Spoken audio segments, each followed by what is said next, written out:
ఇప్పటి వరకు ఎవరికి రాని ఒక గొప్ప ఆలోచన తనకే వచ్చింది అనుకున్నారేమో కానీ విజయనగరం తెలుగుదేశం పార్టీ ఎంపీ కలిసెట్టి ఒక కొత్త సాంప్రదాయానికి తెరలేపారు. గతంలో కాంగ్రెస్ పార్టీలో పిసిసి అధ్యక్షుడిగా ఉన్న సమయంలో బొత్స సత్యనారాయణ గారు కాంగ్రెస్ పార్టీ లైన్ కు కట్టుబడి జగన్మోహన్ రెడ్డి మీద చేసిన విమర్శలకు సంబంధించిన ఆ పేపర్ క్లిప్పింగ్లన్నింటినీ ఇప్పుడు తీసుకొని వచ్చి వాటిని పెద్ద సైజులో జిరాక్స్ చేయించి విజయనగరంలో గోడల మీద అతికించేశారు తెలుగుదేశం పార్టీ ఎంపీ. చూసారా బొత్స సత్యనారాయణ గారు గతంలో ధర్మాన ప్రసాదరావు గారు జగన్మోహన్ రెడ్డి గురించి ఎలా మాట్లాడారు అంటూ ఆయన పోస్టర్లు వేయించారు. సరే, బాగానే ఉంది.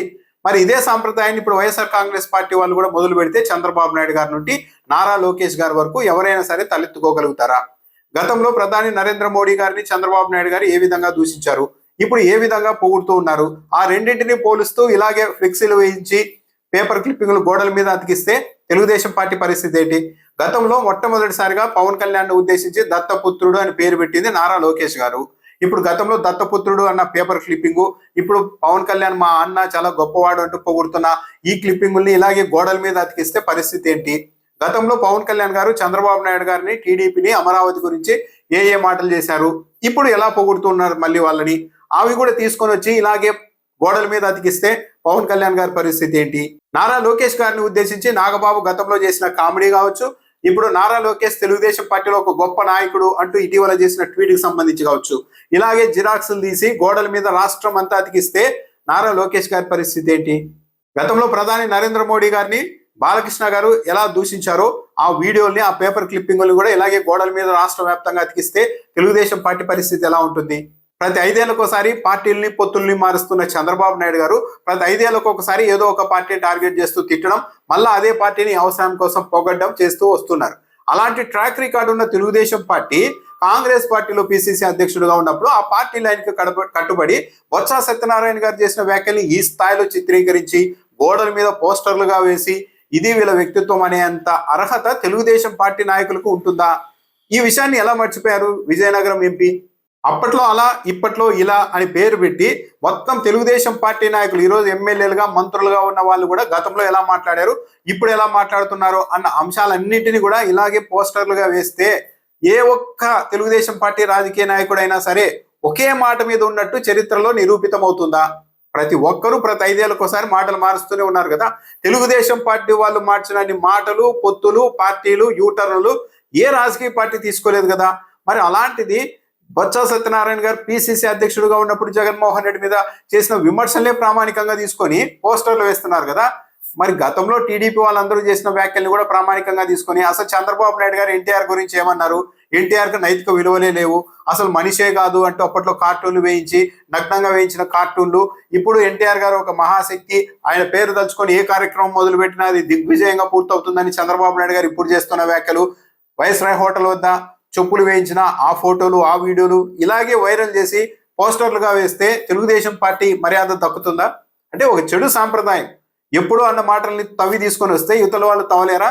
యువతల వాళ్ళు తవ్వడం మొదలు పెడితే తెలుగుదేశం పార్టీకి ఇంకా ఏదైనా మిగులుతుందా పరువు, ప్రతిష్ట అన్నది? బహుశా విజయనగరం ఎంపీ అనుభవ రాహిత్యంతో తెలిసి తెలియక ఈ పని చేశారనుకోవాలి. తెలిసిన వ్యక్తి అయితే వాళ్ళు కూడా మళ్ళీ మన మీద ఇలాంటి పనులు చేస్తే మనం ఎక్కడ నిలబడగలుగుతామన్న ఆలోచన ఉండి ఉంటే ఇలా బొత్స సత్యనారాయణ గారికి సంబంధించిన ఫ్లెక్సీలు ఇలా గోడల మీద వేసి ఉండేవారు కాదు, పోస్టర్లని గోడ మీద వేసి ఉండేవారు కాదు. అదే ఈనాడు పత్రికలో మొదటి పేజీలోనే నిమ్మల రామానాయుడు గారు, మంత్రి నిమ్మల రామానాయుడు గారికి సంబంధించిన ప్రెస్ మీట్ ని ఈనాడు పత్రిక చాలా ప్రముఖంగా ప్రచురించింది. కొద్ది కాలంగా ఒకటే పని మంత్రులందరికీ కూడా ప్రెస్ మీట్ పెట్టడం, జగన్మోహన్ రెడ్డి అలాంటోడు, ఇలాంటోడు, అరాచకవాది, దుష్టశక్తి, వైసీపీ, ఆ పార్టీ, ఈ పార్టీ, గొడ్డలు గుర్తు పెట్టుకోవాలి. ఇది తప్పించి ఈ రాష్ట్ర ప్రజల గురించి కానీ, వెల్ఫేర్ గురించి కానీ, అభివృద్ధి గురించి కానీ, తమ శాఖల్లోని డెవలప్మెంట్స్ గురించి కానీ ఏ ఒక్క మంత్రి కూడా ప్రెస్ మీట్ పెట్టలేదు. నిన్న ఏమంటున్నారు మంత్రి రామానాయుడు గారు ప్రెస్ మీట్ పెట్టి, ఎలాంటి ఆధారం చూపెట్టకుండా జగన్మోహన్ రెడ్డి అరాచకవాది, వాళ్ళ పోస్టర్లు వేస్తున్నారు రఫా రఫా అని, కాబట్టి ఈ పార్టీ అంతా అరాచకవాద పార్టీ అని మాట్లాడుతున్నారు కదా. జగన్మోహన్ రెడ్డి మీద రోజు ఇదే పని చేస్తూ ఉన్నారు కదా. మరి వైఎస్ఆర్ కాంగ్రెస్ పార్టీ వాళ్ళు కూడా ఇలాగే చేయడం మొదలు పెడితే, నాదెండ్ల మనోహర్ గారి తండ్రి నాదెండ్ల భాస్కర్రావు గారు పలు యూట్యూబ్ ఛానల్లో 100 ఇంటర్వ్యూలు ఇచ్చారు. చంద్రబాబు నాయుడు గారు అప్పట్లో ఏమేం చేసేవారు, వెంకయ్య నాయుడు ఆయన కలిసి ఎలాంటి వ్యవహారాలు నడిపేవారు అని కొన్ని 100 ఇంటర్వ్యూలు ఇచ్చారు. అలాంటివన్నీ క్లిప్పింగ్లు అన్ని తీసుకొని వచ్చి వైసీపీ వాళ్ళు ఇప్పుడు మళ్ళీ మొత్తం సోషల్ మీడియా మొత్తం తిప్పితే చంద్రబాబు నాయుడు గారు పరువు ఉంటుందా? చంద్రబాబు నాయుడు గారు ఇవన్నీ చేశారా అని చెప్పి ఈ తరానికి కూడా తెలిసిపోతాయి కదా. ఇంకా చెప్పాలంటే వైఎస్ఆర్ కాంగ్రెస్ పార్టీ చంద్రబాబు నాయుడు గారి విషయంలో చాలా గౌరవప్రదమైన రాజకీయమే చేస్తుంది. ఇదే తరహాలో గతాలన్నీ తవ్వి దగ్గుబాటి వెంకటేశ్వరరావు గారు తన పుస్తకంలో రాసిన చంద్రబాబు గురించి రాసిన విషయాలన్నింటినీ రోజుకో పేపర్ క్లిప్పింగ్ తీసుకొని వచ్చి మొత్తం సోషల్ మీడియాలో ప్రముఖ మీడియాలో వైఎస్ఆర్ కాంగ్రెస్ పార్టీ వాళ్ళు తిప్పితే చంద్రబాబు నాయుడు గారు దానికి కనీసం సమాధానం చెప్పుకోగలుగుతారా? చంద్రబాబు నాయుడు గారి గురించి ఎన్టీఆర్ గారు ఏం చెప్పారు?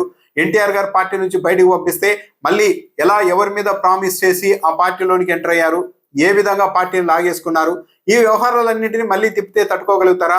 మల్లెల బాబ్జీ ఎలా చనిపోయారు, ఎన్టీఆర్ గారి దగ్గర కీలక పదవి పోషించిన ఒక ఉన్నతాధికారి అనుమానాస్పదంగా మృతి చెందితే ఎవరి మీద ఆరోపణలు వచ్చాయి, పింగళి దశరథ రామయ్య వ్యవహారం, పరిటాల రవి గారి హత్య జరిగినప్పుడు రాష్ట్ర వ్యాప్తంగా దాదాపు 1800 బస్సుల్ని కొన్ని తగలబెట్టారు, కొన్నింటిని ధ్వంసం చేశారు. చంద్రబాబు నాయుడు గారి టీడీపీ కేంద్ర కార్యాలయంలో కూర్చొని రాష్ట్ర వ్యాప్తంగా అందరికీ బస్సులన్నీ ధ్వంసం చేయండి అని చెప్పి గైడ్ లైన్స్ ఇచ్చారు అని చెప్పి బయటకు వచ్చిన తెలుగుదేశం పార్టీ నాయకులే, కీలక నాయకులే చెప్పారు. అవన్నింటినీ మళ్ళీ ఇప్పుడు ఎక్స్పోజ్ చేస్తే ఈ తరానికి కూడా చంద్రబాబు నాయుడు గారి ట్రాక్ రికార్డ్ తెలిసిపోతుంది కదా. ఇంకా వైసీపీ వాళ్ళు ఆ పని చేయలేదు. టీడీపీ మంత్రులు గతంలో బీజేపీని, నరేంద్ర మోడీ గారిని ఏ విధంగా మాట్లాడారు, కాంగ్రెస్ పార్టీని ఏ విధంగా దూషించారు, ఇప్పుడు వాళ్ళే మళ్ళీ ఎలా కలిసి పనిచేస్తూ ఉన్నారు, ఇవన్నీ కూడా ఇలాగే తవ్వితే వైసీపీ వాళ్ళు తెలుగుదేశం పార్టీ నాయకులు ఒక్కరైనా సరే తలెత్తుకొని బయట తిరగగలుగుతారా? ప్రతి కుటుంబంలోనూ ఎన్నో ఉన్నాయి, కానీ జగన్మోహన్ రెడ్డి కుటుంబంలోనే ఏదో జరిగిపోతోంది అన్నట్టుగా మంత్రులు ప్రచారం చేస్తూ ఉన్నారు. వాళ్ళ కుటుంబాల్లోనే మళ్ళీ అనేక కలహాలు, వివాదాలు ఉన్నాయి. వాటి గురించి మాత్రం ఎవరు మాట్లాడకూడదు. మాట్లాడితే అవి వ్యక్తిగతం. కానీ జగన్మోహన్ రెడ్డి మీద, జగన్మోహన్ రెడ్డి కుటుంబ సభ్యుల మీద రోజు ఎన్నైనా డిబేట్లు పెట్టచ్చు, కథనాలు రాయొచ్చు, ప్రెస్ మీట్లు పెట్టచ్చు. అవి మాత్రం ఎవరు ప్రశ్నించకూడదు. అవి వ్యక్తిగతం కాదు. వ్యక్తిగతము, కుటుంబాలు, గౌరవము, పరువు, మర్యాద, మహిళలకు గౌరవం అనేది ఓన్లీ తెలుగుదేశం పార్టీ వాళ్ళకే ఉంటుందా ఈ రాష్ట్రంలో? అవతల వాళ్ళకు ఉండదా? ఉండదు అన్నది తెలుగుదేశం పార్టీ వాళ్ళ లైన్. ఎవరో ఒక కార్యకర్త రఫా అని ఫ్లెక్సీ పెడితేనే మొత్తం వైసీపీ అరాచక పార్టీ అంటున్నారు. కానీ ఇదే తెలుగుదేశం పార్టీ నాయకులు ప్రతిపక్షంలో ఉన్నప్పుడు జగన్మోహన్ రెడ్డి తల నరికేస్తాం, ఆత్మాహుతి దాడులు చేస్తాం అని మాట్లాడారు కదా. చంద్రబాబు నాయుడు గారు మేము అధికారంలోకి వచ్చిన తర్వాత ప్రతి ఒక్కరికి మిజరబుల్ ట్రీట్మెంట్ ఉంటుందని చెప్పారు కదా. ప్రతి మీటింగ్ లో నారా లోకేష్ గారు రెడ్ బుక్ ఇదిగో అందరి పేర్లు రాసుకున్నా ఒక్కొక్కరికి తాట వలిచేస్తామని చెప్పారు కదా. మరి అది అరాచకం కదా? ఈ రోజు కూడా ఈ రాష్ట్రంలో ఈ 2 ఏళ్లలో జరిగిన అన్ని అఘాయిత్యాలు, మహిళల మీద దాడులు, హత్యలు గతంలో ఎప్పుడైనా చూసామా?